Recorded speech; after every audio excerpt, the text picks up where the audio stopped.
Hello, everyone. Welcome back to Monday Q&A. This is where I field your questions, either the questions you send me directly to my email address, which you can see below, or through the comment section on YouTube.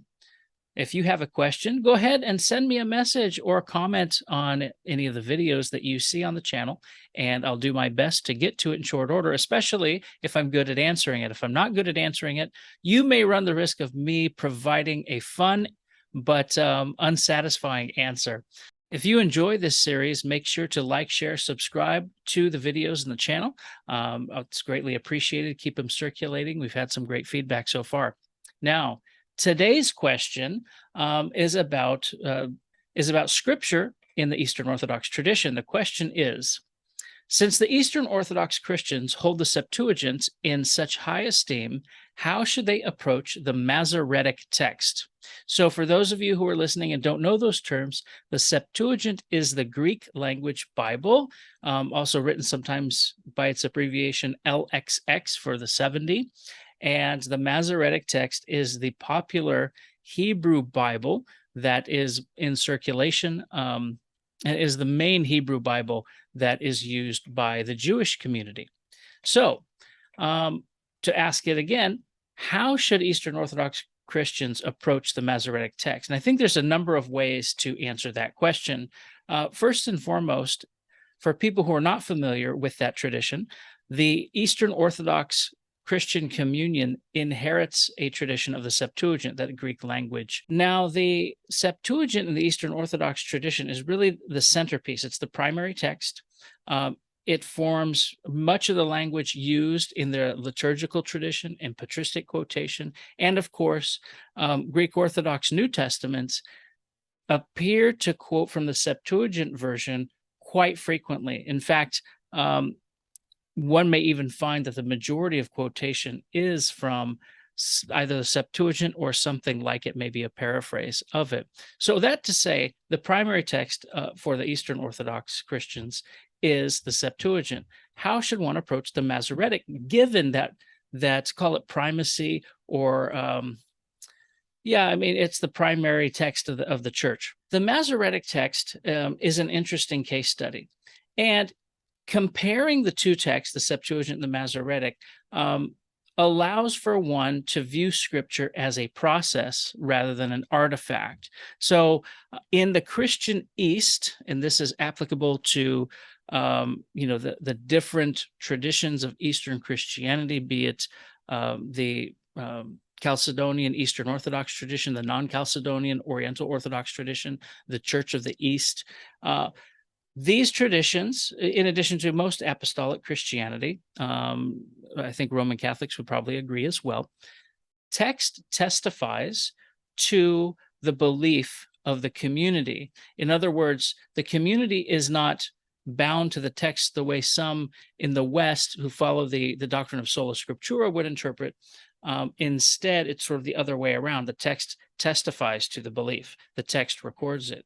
And so what the comparison between these two traditions, the Septuagint and the Masoretic text, do is it helps people understand that Scripture is a process. It's divinely inspired. It is written by people over time, and there's a relationship with the divine in that process. Now, knowing that there are different biblical traditions is a part of ancient patristic thinking. In fact, there are many scholars from the church, but perhaps the most well-known of them is Origen, who would compare 6 different traditions of Scripture next to one another. Some of those included Hebrew. So the Masoretic text, however, is not necessarily the same as the Septuagint. There are some small differences. There's some large differences. Generally, however, the Masoretic text is the version that was inherited by the Jewish communities, and the Greek version was translated from a Hebrew version. Now, is it the exact same as the Masoretic? No.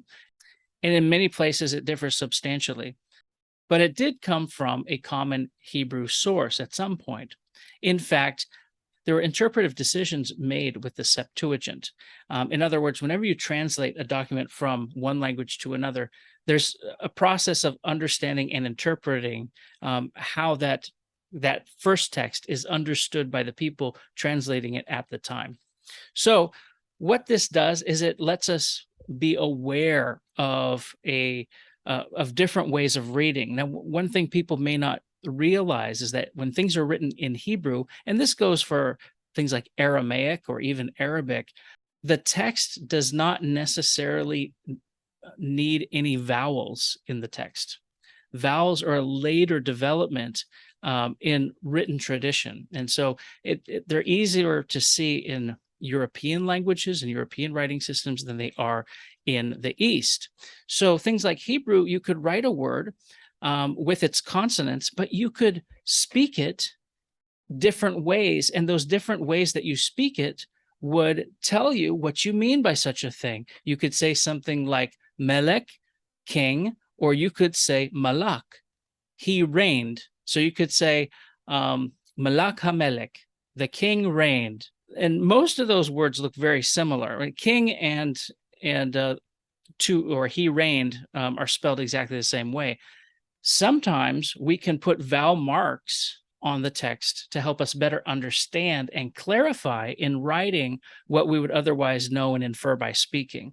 And so the nice thing about comparing the Masoretic text with the Septuagint is you could look at the Masoretic text stripped of its vowels and see how some of the how the translation process of the Septuagint was done and how the translators understood the way those terms were being used, and how different readers, especially in the Jewish community that wrote the vowels in the text, interpreted those things as well.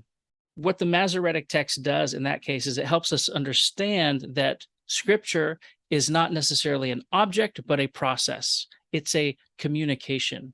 The Masoretic text is also important in scriptural research, and especially because it's very conservative in some of its spellings when compared to inscriptions from the region, things that have been buried in the earth and dug up in recent years that contain writing on them. In some cases, they show us how the language spelling system evolved. And so in some of the places of the Masoretic text, we can see the antiquity of some of the writing convention used in certain places in that text.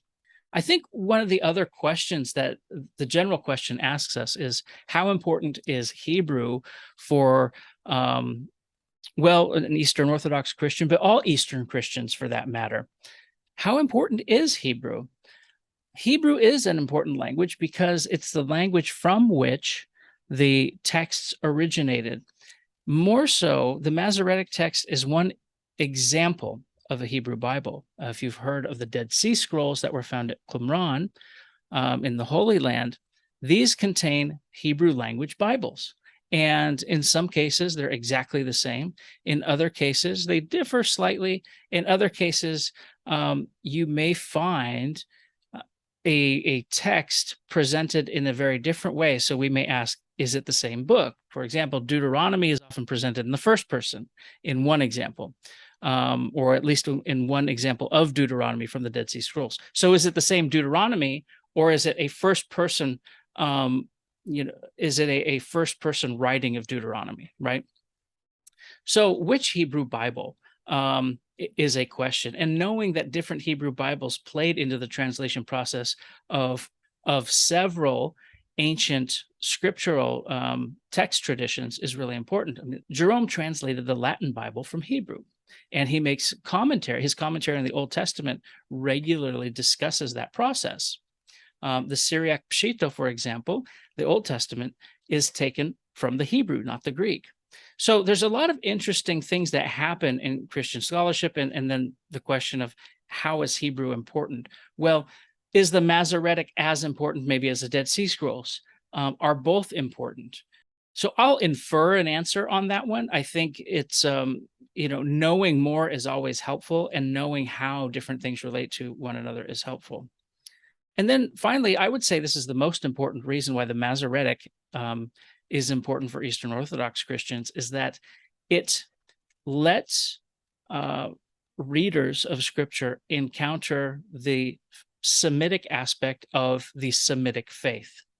So most most Eastern Orthodox Christians are of a Hellenic tradition somehow, right? So the big ones are, the Greek Orthodox, let's say, and then the Eastern Europeans who kind of emerge from that tradition, the Eastern European tradition. Even in the Middle East, there are Semitic speakers and Semites who are of this tradition. And there is a Byzantine or a Greek aspect to it that may impact things like music, which fathers of the church are read more regularly, etc. So encountering the Hebrew lets people from this tradition encounter the Semitic taste of the faith. And I think that that's sort of key. Now, the Masoretic is much later. It's after Christianity's long been established. When I say much later, I mean the extant copies. So the extant copies of the Masoretic text are much later. And in general, I think it's an important and interesting component for Eastern Orthodox Christians, especially clergy. Clergy would do well to study Hebrew, to learn to read the text, and it may make for an interesting dialogue partner with the Septuagint, and especially in light of how the fathers of the church dealt with both traditions. And both, I kind of mean Hebrew and Greek, not necessarily Septuagint and Masoretic in that sense. So I hope you enjoyed the answer to that question. If you have any follow-ups or you have your own commentary, your own thoughts, please write them in the comments below. Share the video if it was helpful to you. And I look forward to your questions. Keep them coming.